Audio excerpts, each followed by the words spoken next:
Bonjour à tous et à toutes, aujourd'hui on se retrouve pour une nouvelle vidéo et je vais vous raconter mon histoire. J'ai 22 ans, je suis née le 4 janvier 97 à La Rochelle et je suis née prématurée. Je suis née à 6 mois et 4 jours. Ma maman a eu une grossesse difficile parce que elle a perdu les os à 2 mois et demi de grossesse. J'ai grandi avec toujours des problèmes de santé respiratoires et lombaires. À partir de 5 ans et demi, on s'est aperçu que j'avais une scoliose et là il a fallu porter des corsets. Je vous mettrai une photo aussi de ce que c'est un corset pour ceux qui ne savent pas. Donc j'ai porté un corset de mes 5 ans et demi, 6 ans à 15 ans. Donc quasiment 10 ans, mais à la fin je ne le portais plus. Au début c'était que la nuit, et après on est passé jour et nuit. Et après je devais le porter 22 heures sur 24. Donc en fait je l'enlevais juste pour me doucher, et puis c'est tout. C'était insupportable. Et après au collège j'ai eu les moqueries et tout. Donc du coup j'ai tout de suite arrêté de le porter. À 12 ans j'ai une petite sœur qui s'appelle Lily Rose, qui est née le 18 avril. Elle a 10 ans. Mais bon, elle non plus a pas eu une enfance facile. Vous comprendrez par la suite pourquoi. Je suis désolée si je tousse, je suis malade. Je sors de l'hôpital il y a une semaine et ça ne passe pas. Demain, j'ai rendez-vous chez le médecin. C'est horrible. À 13 ans, mon professeur qui me suivait pour mon dos m'explique qu'il va devoir faire une opération en 3 temps. Donc en 3 temps, en premier temps, je me fais opérer une première fois du dos. Je ne sais pas s'ils ont fait. J'essaierai de voir les comptes rendus, mais je comprends rien à chaque fois. En deuxième temps, on m'a posé un halo crânien. C'est une anneau en verre, pas en verre, en ferraille qui est vissée dans la tête. Je vous mettrai une photo de moi où je l'ai. Et j'étais en traction par la tête. On a été jusqu'à 10 kg en traction. Et j'ai gardé le halo 8 mois. Parce qu'il y a eu des complications à la deuxième opération. Après avoir posé le halo crânien. Donc j'ai passé 1 mois dans le coma. Et 1 mois et demi en réanimation après l'opération. En août 2011, le 16 août 2011 exactement, je suis rentrée à Leuséane, dans un centre de rééducation à Nantes, pour les enfants et adolescents. Et là, j'ai rencontré beaucoup de personnes formidables, dont j'oublierai jamais. Et là, on a commencé la rééducation avec le halo crânien, parce que pour mes parents, c'était inimaginable de faire le 3e temps, donc l'arthrodèse, qui en fait on met des tiges en ferraille au niveau de la colonne qui tient avec des vis, et mes parents ils voulaient pas ça, ils avaient trop peur. Donc du coup je devais porter un corset avec une mentonnière. Au bout de 2 mois on a fait le corset, au bout de 2 mois au centre on a fait le corset, et en fait il m'avérait que c'était insupportable. Je supportais pas le fait que ça m'appuie sur le menton comme ça, et que je puisse à peine parler, et qu'en plus j'avais hyper mal aux vertèbres parce que j'étais plus en traction malgré que j'avais le halo crânien. Donc je supportais pas le corset. Et là j'ai regardé ma mère droit dans les yeux et je lui ai dit: maman, je vais être opérée. Et là elle m'a regardée, s'est mise à pleurer, ce qui est normal avec les mois qu'on venait de passer à l'hôpital, et surtout que mes parents habitaient à La Rochelle et j'étais hospitalisée à Nantes. Les allers-retours, ma mère elle a dû partir des semaines et des semaines à la maison pour les parents de Nantes. Donc du coup elle ne voulait pas être contre, parce que déjà à cause de ça, et elle voulait pas que je passe Noël à l'hôpital. Donc je lui ai dit: moi je veux ça et ça sera pas autrement, je ne porterai pas le corset, il me fait trop mal. Au bout d'un certain temps elle a compris, douloureusement, mais elle a compris. Donc j'ai demandé à prendre rendez-vous avec mon chirurgien. Et il me dit: si tu veux que je t'opère, il faut que tu prennes 6 kilos. 6 kilos, c'était énorme parce que à 15 ans, je faisais 28 kilos. Voilà, sachant que pour me faire opérer de mon premier temps et de mon deuxième temps, il fallait que je fasse 33 kilos. Et je faisais 33 kilos quand j'étais au bloc. Sauf qu'après les 1 mois de coma, parce que j'ai perdu beaucoup de poids et au final, il fallait que je les reprenne. J'ai dit d'accord, mais à une condition. Et là, ils m'ont demandé quoi. Et je leur ai dit, je veux être chez moi pour Noël. Le médecin m'a dit, c'est impossible dans les 2 mois qui arrivent que tu prennes 6 kilos. Je lui ai dit oui, peut-être, mais je veux un moyen de rentrer chez moi le week-end. Donc, il me dit d'accord, on va trouver un moyen pour que tu rentres chez toi le week-end. Et là, ils m'ont créé un corset. En fait, un corset comme j'avais avant, sauf qu'il y avait des barres en métal. Si j'ai une photo, promis, je vous la mets. Au fur et à mesure, je me suis beaucoup adaptée à ce corset. Et je devais me faire opérer le 21 février 2012. Exactement. Et là, en fait, je suis tombée malade en rentrant un week-end chez moi. J'ai chopé froid et j'ai tombé malade. Et là, le médecin m'a dit, je ne t'opère pas. On repousse à 15 jours, mais je ne t'opère pas vraiment. J'ai opéré le 9 mars 2012 à Nantes. Et au bout, donc, l'opération se passe, machin. La plus grande hantise des médecins et de ma mère, c'est que je sois paralysée des jambes. Bon, l'opération se passe, 12 heures, hein, il y a eu des complications. Donc voilà, je me réveille en réa. Et là, en réanimation pour ceux qui ne comprennent pas. Et là, je ne comprends pas et ma mère se met à pleurer. Et elle me dit, bouge les pieds. Et j'ai je bouge.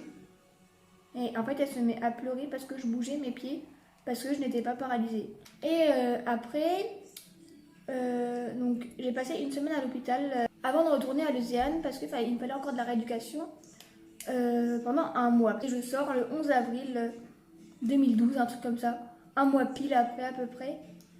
Et là, j'arrive chez moi et là tout a changé. Je voulais reprendre l'école parce que à Lausanne, il y a l'école, il y a les cours, il y a les cours, il y a le kiné, la balnéothérapie. Il y a plein de trucs. Si vous voulez excusez-moi. Si vous voulez un truc par rapport au centre d'éducation, aux personnes que j'ai connues là-bas, comment s'est passé mes 10 mois, comment mes parents l'ont vécu, je vous ferai une autre vidéo dans ce genre, mais c'est pas le sujet d'aujourd'hui. Donc arrivé chez moi, j'ai voulu reprendre l'école absolument. Et là, ma mère m'a dit, c'est hors de question que tu retournes à l'école. De toute façon, on est à la fin de l'année, tu comprendras plus rien. Je dis, moi je m'en fous, je viens de passer 10 mois enfermée, je retourne à l'école, voir mes potes. Donc, rendez-vous avec la directrice. J'ai passé le bureau de la directrice, on m'a dit qu'elle avait vu un fantôme. Je pense pas qu'elle pensait me revoir maintenant. Alors vu que j'étais déjà inscrite à l'école, parce que ma meilleure amie de l'époque, elle prenait mes leçons.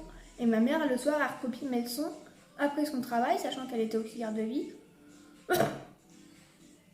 Et du coup, elle recopiait mes leçons et elle me les emmenait le week-end. Et la semaine, je révisais avec les profs du centre les leçons que eux étaient en train de faire à mon collège. Et comme ça, je perdais pas le fil. En fait, je faisais juste pas d'évaluation parce que je pouvais pas. Bref. Donc je passe mon brevet que je loupe, pas normal, j'avais rien à branler de l'année. Et on arrive en septembre 2012, je reprends la 3e dans le même collège. Et là, ça se passe nickel, j'ai des bons potes, je me fais des bons potes. Tout se passe bien jusqu'en avril 2013. Le 2 avril 2013, ma maman est décédée. En août 2013, je me remets avec mon amour de jeunesse que j'ai connu à Lausanne en fait. Je suis sortie avec à Lausanne pendant quelques mois et avec la distance, le centre et tout ça, j'avais 15 ans, il en avait 12. Donc pour moi, c'était pas possible. Donc, le 16 août 2013, je me remets avec... Je commence à vivre une amour à distance parce qu'on vit à 100 km. Et du coup, on se voit tous les week-ends et toutes les vacances. Ça dure comme ça pendant 1 an et demi. Et sachant que pendant les 1 an et demi, j'enchaîne les crises d'asthme. Et je finis à l'hôpital et que je pète des plombs et que voilà, je fais des choses qu'il faut peut-être pas faire. À mes 18 ans, j'annonce à mon père que je pars de la maison. Il l'a très mal vécu et moi très bien. Donc vous allez vous dire, à 18 ans, la nana, elle se barre chez elle, elle n'a pas de loyer, elle n'a pas de travail, elle n'a pas de paye. Et du coup, on a repris tout de A à Z avec mon chéri. Et du coup, on a tout repris de A à Z. Et mon chéri me dit, il faut que tu ailles voir un pneumologue pour voir pour tes appareils et tout ça, savoir s'il faut garder, s'il faut changer, s'il faut faire autre chose. Donc au début, je voyais un pneumologue 3 fois par an, tous les 6 mois à peu près, donc 3-4 fois par an. Et dès que ça allait pas, j'allais à l'hôpital et puis bronchite, machin, hôpital.